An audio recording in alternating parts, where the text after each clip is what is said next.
নমস্কার, শুভেচ্ছা এবং স্বাগত সবাইকে জানিয়ে শুরু করছি আজকের সত্য, তথ্য, পড়া এবং প্রার্থনা।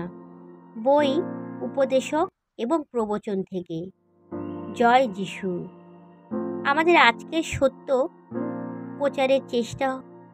মানুষ হয়তো আমাদের সম্পর্কে অপ্রীতিকর কথা বলে বেড়াচ্ছে। সুখবর হলো, মানুষ আমাদের ভবিষ্যৎ নির্ধারণ করে না, ঈশ্বর করেন। কি সৌভাগ্য! জগতের সব কিছুর জন্যই আছে নির্দিষ্ট কাল। সর্বকর্মের জন্য রয়েছে নির্ধারিত সময়। জন্ম ও মৃত্যুর কাল নির্ধারিত আছে। আছে রোপণ ও আহরণের কাল।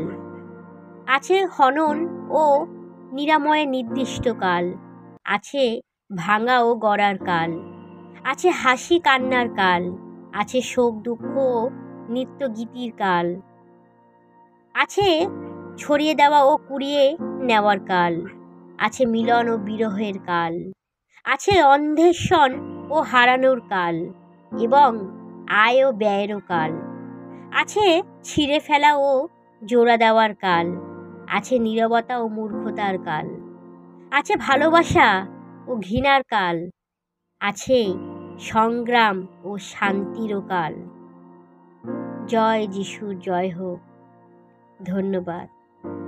মানুষ তার চিন্তা ভাবনাকে ঠিকমতো সাজিয়ে একটি পরিকল্পনা করতে পারে, কিন্তু প্রভুর হাতে জিহ্বাকে নিয়ন্ত্রণ করবার ক্ষমতা আছে। লোকেরা মনে করে তারা যা করে সেটাই ঠিক, কিন্তু প্রভু তাদের আত্মা পরীক্ষা করেন।